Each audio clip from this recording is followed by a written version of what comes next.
জুলাই অভ্যুত্থানের পর শিক্ষার্থীরা কি পেল আসলে? যেমন জব, আবেদন ফি কম হয়েছে কিনা, তারপরে দেখা যাচ্ছে আপনার যেমন নিয়োগে দুর্নীতি কমছে কিনা, হুম, বা দেখা যাচ্ছে কোটার যে আধিক্য এটা নেই, বা হুম। আপনি সামগ্রিকভাবে কি কি পরিবর্তন এসেছে বলে মনে করছেন, আচ্ছা, এটা যদি জানাতেন আর কি। আপনি যেহেতু প্রশ্ন কয়েকটা করেছেন, একদম আমাকে শুরুতে যেতে হবে। আপনি শুরুতে প্রশ্ন করলেন ২৪-এর আন্দোলনের কারণে শিক্ষার্থীরা কি পেল? ২৪-এর আন্দোলনই শিক্ষার্থীদের প্রথম আন্দোলন নয়। শিক্ষার্থীরা বায়ান্নের ভাষা আন্দোলন করেছে ভাষার জন্য। ৬৯-এর গণ-অভ্যুত্থান করেছে স্বৈরাচার মুক্ত দেশ করার জন্য। ৯০-এর গণ-অভ্যুত্থান করেছে স্বৈরাচার মুক্ত বাংলাদেশ গঠন করার জন্য। এই ডাকসুর তৎকালীন নেতা আমানুল্লাহ আমান, খায়রুল কবির খোকন এদের নেতৃত্বে ৯০-এর আন্দোলন হয়েছিল। যাই হোক, বাংলাদেশের মানুষ যখন বঞ্চিত হতে হতে একেবারে চূড়ান্ত পর্যায়ে যায় তখন রাস্তায় নামে, তার আগে রাস্তায় নামে না। এটা বাংলাদেশের মানুষের একটা বাজে অভ্যাস। আন্দোলন হলো, সফলতা আসলো, শেখ হাসিনা পালিয়ে গেল, শিক্ষার্থীরা কি হলো? শিক্ষার্থীরা বিসিএস এর ক্ষেত্রে আগে যে ফি ছিল সেই ফি এখন অনেক কমছে। আগে যে ২০০ মার্কের ভাইবা ছিল এখন ১০০ মার্কের ভাইবা, এটা কিন্তু সফলতা। কিন্তু নিয়োগের ক্ষেত্রে গিয়ে স্বচ্ছ নিয়োগের কোনো নামগন্ধ নাই, মেধাভিত্তিক নিয়োগের কোনো নামগন্ধ নাই। হাসিনা পালানোর পর ইউনূস যখন ক্ষমতা ছিল অনেক দিন ধরে কী ছিল, নিয়োগ বন্ধ ছিল। এখন যে নিয়োগ করছে সেখানে কোনো সমন্বয় নাই। শিক্ষার্থীরা রিপিট ক্যাডারের শিকার হচ্ছে। এক ব্যক্তি সে ৫ বার বিসিএস কেমন সুপারিশপ্রাপ্ত হয়, একবার ফরেন ক্যাডার, একবার হেলথ ক্যাডার, ইনফরমেশন ক্যাডার বা শিক্ষা ক্যাডার, এটা কীভাবে সম্ভব? অর্থাৎ মূল শিক্ষার্থীর যে দাবি দেওয়া ছিল, চাকরির বিরুদ্ধে অসন্তোষ, চাকরি নিয়ে অসন্তোষ, সরকারের বিরুদ্ধে অসন্তোষ, সে জায়গাটা এখন অপূর্ণ রয়ে গেছে। কিছু কিছু জায়গায় সফল হয়েছে, কিন্তু পুরোপুরি সফলতা আসে নাই। এই যে দেখেন কটা বাতিল, এই সংস্কার হলো, এই যে ৯৩% মেধা, এই ৯৩% মেধা যে মেধার ভিত্তিতে নিয়োগ হয় সেটা আপনি কীভাবে বুঝবেন?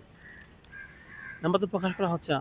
এখানে তো যার মামা খালু আত্মীয় স্বজন আছে, যারা সরকারের উচ্চ পদে আছে, মন্ত্রী এমপি আছে, কারণ তাদের লবিংয়েই তো এই নিয়োগগুলো হচ্ছে। আগেও হয়তো, এখনও হচ্ছে, ভবিষ্যতে হবে, নাম্বার প্রকাশ না করে। আমি আপনাকে যেটা বলা আপনি কি চাচ্ছি, একজন শিক্ষার্থী হিসেবে এগুলো চান না যে পরিবর্তন হোক, যেহেতু আমরা জুলাইটা আসলে অবশ্যই চলমান ছিল? প্রয়োজনে আরেকটা ১৮ কোটি আন্দোলন হবে, প্রয়োজন আরেকটা ২৪-এর কোনো অভ্যুত্থান হবে, তবু বাংলাদেশে যেন মেধাভিত্তিক নিয়োগ হয়। ঠিক আছে?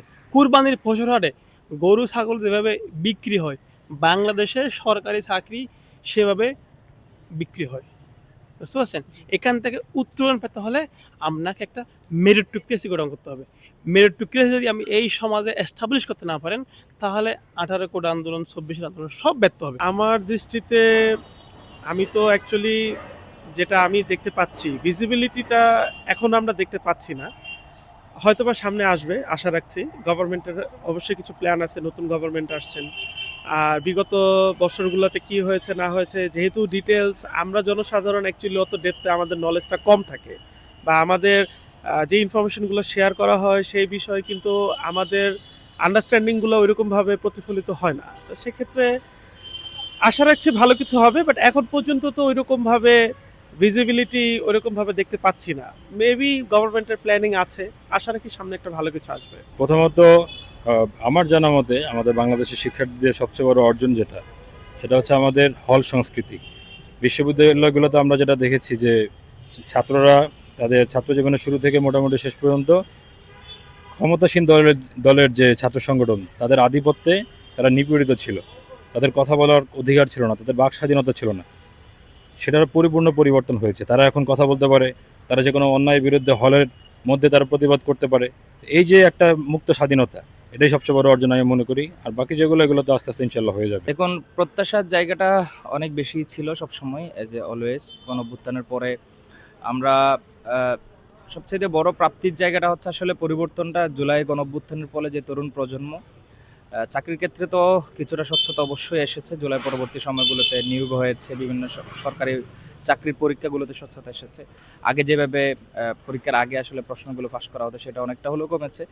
বাট বিশ্ববিদ্যালয়ের শিক্ষার্থীদের, বিশেষ করে ঢাকা বিশ্ববিদ্যালয়ের শিক্ষার্থীদের জীবনমানের যে মান পরিবর্তন হওয়ার প্রত্যাশা ছিল, আমি মনে করি আসলে সেটা পরিপূর্ণভাবে সফল হয়নি। ঢাকা বিশ্ববিদ্যালয়ের শিক্ষার্থীদের খাবারের মান থেকে শুরু করে পড়ার পরিবেশটা, এখনও যে পরিবেশে আমরা পড়াশোনা করছি সেটা আমি মনে করি একটা বিশ্ববিদ্যালয়ের জন্য যথোপযুক্ত নয়।